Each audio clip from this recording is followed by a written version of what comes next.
Estou aqui na Serra da Mantiqueira e está chovendo aqui. Então eu gostaria de dizer o seguinte: hoje se não me engano é 17, né? Se eu estiver errado, vocês me corrigem, de abril. Se eu estiver errado, vocês me perdoem. Tá uma garoa aqui. Eu tô aqui, tá frio. Tô bem na crista aqui na Mantiqueira.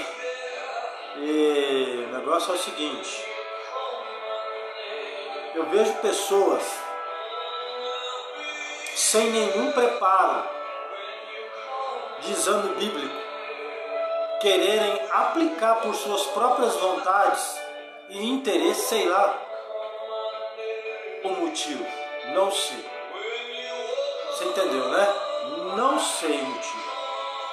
Mas, gente, como eu já disse, 2 Pedro capítulo 3, versículo 2, versículo 4. Os 12 primeiros apóstolos são os pais da igreja. Temos que entender isto. E também temos que entender uma outra coisa, gente. Disciplina doutrinária. Vamos separar as coisas. Gente, o apóstolo Paulo era patrocinado pela igreja, as viagens que eles faziam. Nem toda a igreja ajudava Paulo, porque Paulo, como ele foi participante do homicídio de Estevão, aquilo se tornou para ele um espinho na carne, conforme 2 Coríntios capítulo 12. Os irmãos não topavam Paulo muito não, muitos irmãos, não eram todos que o consideravam como apóstolo.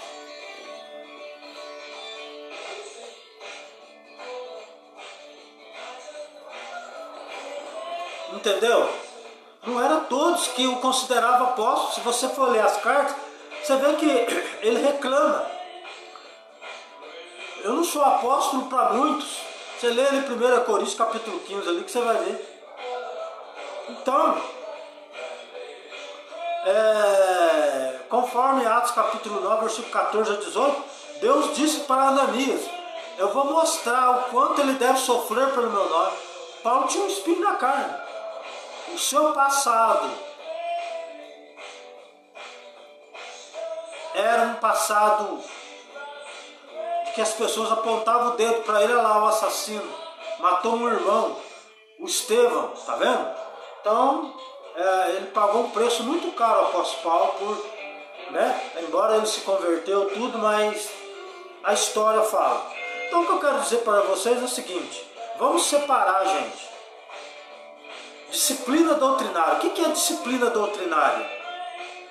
É olhar para os 12 apóstolos. O que Jesus passou para eles nos 40 dias que eles estavam na terra. Jesus ficou na terra 40 dias antes de subir ao Pai, depois da sua ressurreição. Ele ficou 40 dias na terra. Tá? Aí o que acontece? Ele deu instruções aos apóstolos. Jesus tinha um tesoureiro chamado Judas. João capítulo 12, do versículo 1 a 6. Em João capítulo 13, versículo 29, ele trazia a bolsa onde se colocavam as ofertas. E Lucas capítulo 8, 3, Jesus era servido pela igreja. E Marcos capítulo 3, Marcos capítulo 6, Mateus capítulo 10, Lucas capítulo 6, Lucas capítulo 9, Lucas capítulo 10, fala aquele que prega, fala da dignidade daquele que prega acerca do seu salário. Nós temos que entender isso. O que Paulo pregava, Paulo nunca falou contra cooperar na igreja com bens financeiros. Nunca falou. Ele falava contra abuso e ganância. E Jesus também falava contra o quê? A avareza. O tempo todo, o Evangelho de Jesus Cristo, o tempo todo ele fala contra a avareza. Jesus falava assim: misericórdia quero, aí contra a avareza. Gente, vamos entender, gente. Vamos olhar para o ensinamento da doutrina dos apóstolos, por favor. Examine a Bíblia, leia, gente. Desprenda-se do jugo do mundo, do jugo de líderes. Pessoas aí que estão milionárias aí por... Sabe? Eu não vou entrar em detalhe, mas, gente, contribuir na igreja é contribuir de uma maneira que você tenha comunhão com a igreja, que tenha misericórdia, tenha participação dos ensinamentos da doutrina de Cristo. É um conjunto. Se você ler Mateus 6, se você ler Lucas 6, se você ler Mateus capítulo 25, tive fome, me deste que comer, tive sede, estive preso, lê lá para você ver. Se você ler Lucas capítulo 3, versículo 10 a 14, repartir com o seu próximo, João Batista falando. Se você ler Tiago capítulo 2, versículo 14 a 18, né, você ajudando o próximo. Se você ler 1 João capítulo 3, versículo 15 a 18, você vai ver, né, não é só de palavra, mas de ação. Se você ler Romanos capítulo 12, quem sabe fazer o bem, faça. E se Romanos capítulo 14, tudo que não é por fé é pecado. Então, gente, nós temos que entender o seguinte: a disciplina doutrinária não tem nada a ver com dízimos. Dízimo é passado. No ministério dos apóstolos, no Novo Testamento, não há coleta de dízimo. Dízimo foi só para a nação de Israel, em Isaac. Se você for lá ver em Gênesis, capítulo 17, a promessa é em Isaac, não é com Ismael, não é com os filhos de Quetura, não é com Isaú. A promessa é somente em Isaac.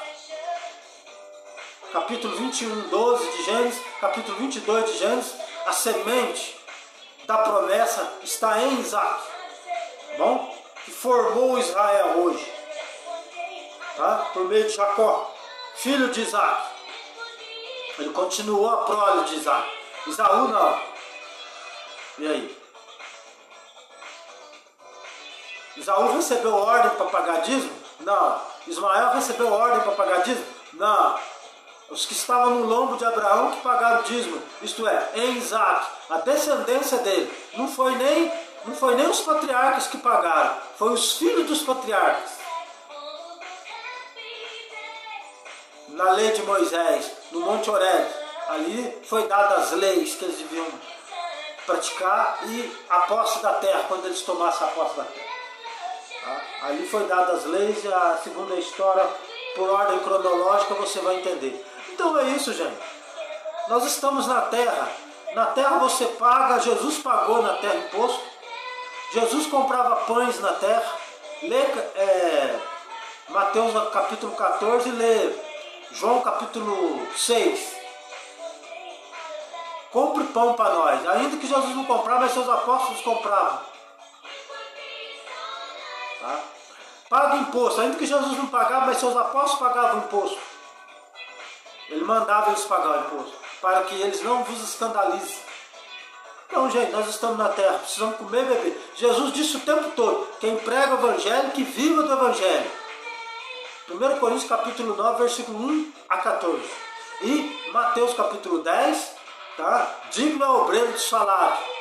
E Lucas capítulo 9, Lucas capítulo 6, Lucas capítulo 10, Marcos capítulo 6, Marcos capítulo 3, bom?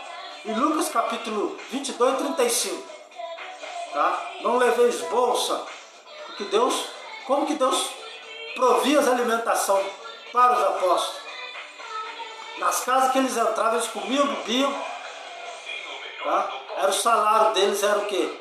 Era tudo, eles comiam, bebiam, até mesmo oferta, se alguém da casa desse, em dinheiro eles pegavam. Tá? Mas isso era o que? Ganância? Não. Para o ministério. Abuso? Não. Paulo falou contra abuso e contra ganância. E Jesus falou contra a avareza. Então, mais claro que isso. Agora, falar que, imagina, eu estou num determinado lugar, alugado, onde a igreja se reúne. Nós pagamos um aluguel. ninguém vai ajudar a pagar? É justo? Não.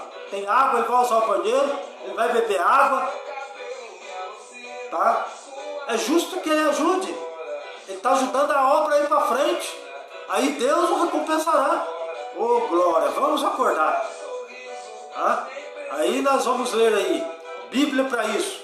Gálatas, capítulo 6, versículo 6. 1 Coríntios capítulo 9, versículo 1 a 14. 1 Timóteo capítulo 5, versículo 17 e 18 em diante. E 2 Coríntios capítulo 2, 6. Tá? É isso, gente.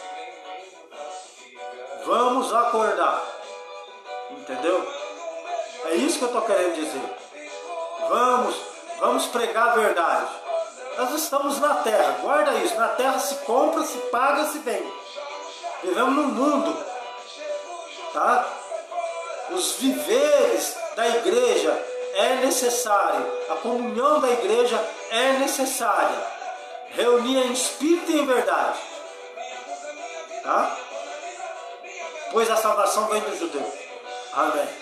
Onde nasceu Jesus Cristo, o Filho de Deus.